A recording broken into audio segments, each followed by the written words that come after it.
Maishani mwangu nimesoma vitabu vingi sana vya kila namna, kutoka kwenye vitabu vya shuleni kwa masomo mbalimbali, vitabu vya hadithi au tunasema novels, vitabu vya maisha ya watu maarufu na watu wengine wenye msukumo mkubwa katika maisha ya wanadamu, na vitu vingi vya namna hiyo, au vingine vile vya kutia moyo na kujifunza mambo mbalimbali vya kisaikolojia na vingine vingi. Lakini katika vitabu vyote nilivyosoma, sijawahi kusoma kitabu ambacho kimeandikwa shaghala baghala kama Qur'an. Na sisemi hili kwa kuidhihaki Qur'an, kuidhihaki Waislamu, lakini nawiwa kusema ambalo nimeliona. Sasa katika mambo ambayo tunawasikia sana mashehe na walimu wa Kiislamu na watu wanaopita huko na kufanya midahalo, wanasema dawa, wanaisifu sana Qur'an. Lakini Qur'an ni kitabu ambacho kinajichanganya. Mwandishi wa Qur'an msahulifu, anasahau huku mwanzo akasema nini, kule anasema kitu kingine tofauti, anajichanganya huku anakwenda kule. Na video zangu za nyuma nimezungumza mifano mingi ambayo mwandishi wa Qur'an anakopa katika vitabu vingine, anageuza wahai. Lakini katika contradiction zote tunaita mikanganyiko yote iliyo katika Qur'an, huu ndio mkanganyiko mkubwa ambao Qur'ani itoke asilani. Kwa mfano, Waislamu wanatuambia kwamba Jibril, huyu malaika, ndiyo ambaye alikuwa akishusha hizi aya za Qur'an kutoka kwa Allah kuja kumteremshia Muhammad. Tunapokwenda kusoma aya 97 ya sura ya pili, hii inaitwa sura al-Baqara, hali inakuwa ni tofauti kabisa. Nitaisoma, inasema hivi: sema, yani hapa Allah anamwambia Muhammad aseme, sema, aliyekuwa ni adui wa Jibril, basi huyo ndio aliteremsha Qur'an moyoni mwako kwa idhini ya Mwenyezi Mungu, inayothibitisha yaliyokuwa kabla yake na uongofu na bishara njema kwa waumini. Allah anamwambia Muhammad kwamba aliyekuwa adui wa Jibril, basi huyo ndiye aliteremsha Qur'an moyoni mwako. Adui wa Jibril ni nani? Tunafahamu adui wa Mungu kawaida anakuwa ndio adui wa malaika zake, na adui mkuu wa Mungu ni Ibilisi.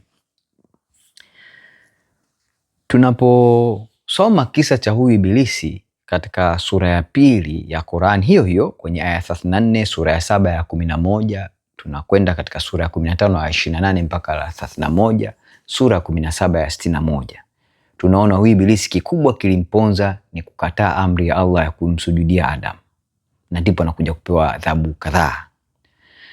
Lakini cha kushangaza hapa, tunaona huyu Ibilisi ndo anayeshusha Qur'an kwenda katika moyo wa Muhammad, wakati vyanzo vingine humo mwandishi wa Qur'an anatuambia anayeshusha Qur'an ni Ibilisi, ni Jibril. Sasa nani ni nani? Ni Jibril ama ni huyu adui wa Jibril anayeshusha Qur'an? Hili ni tatizo lipo katika Qur'an yako, na tunachoona hapa hii aya 97 ya sura al-Baqara au sura ya pili, ni wazi Ibilisi ndiye anayeshusha hizi aya katika moyo wa Muhammad, japo inasema kwa idhini ya Mwenyezi Mungu.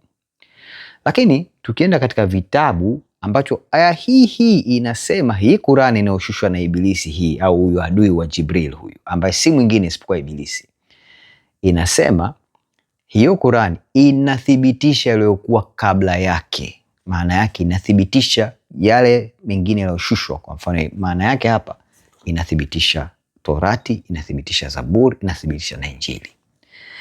Tunapokwenda katika Injili tunakuta hali ni tofauti kabisa. Ibilisi anavyozungumziwa, tukasome maneno ambayo Bwana wetu Yesu Kristo anamzungumzia huyu Ibilisi. Tunaenda katika kitabu cha Yohana sura ya 8 aya ile ya 44, inasema hivi. Hapa Bwana Yesu anawaambia Masadukayo na Mafarisayo na waalimu wale alikuwa akipambana nao, anawaambia hivi: ninyi ni wa baba yenu Ibilisi, na tamaa za baba yenu ndizo mpendazo kuzitenda. Yeye, yani huyo Ibilisi, alikuwa muuaji tangu mwanzo, wala hakusimama katika kweli, kwa kuwa hamna hiyo kweli ndani yake. Asemapo uongo husema yaliyo yake mwenyewe, kwa sababu yeye ni muongo na baba wa huo.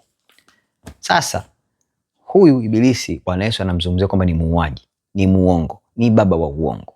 na anaposema hasemi chochote cha ukweli, kwa sababu uongo uko ndani yake.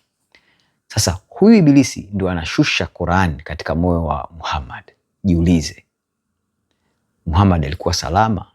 Jiulize, wewe Muislamu uko salama dhidi uongo wa Ibilisi? Mungu akusaidie sana, lakini rai yangu kwako, download hizi Injili, soma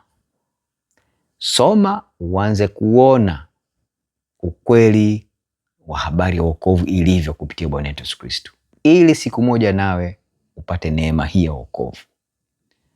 Hakuna njia nyingine ya wokovu isipokuwa kwa Bwana wetu Yesu Kristo. Anasema mwenyewe katika Injili, anatuambia mimi ndimi njia na kweli na uzima, mtu haji kwa Baba ila kwa njia ya mimi. Lakini pia Bwana Yesu hata kabla ya kwenda msalabani kufa, aliwaambia wanafunzi wake, na kwenda kuandalia makao.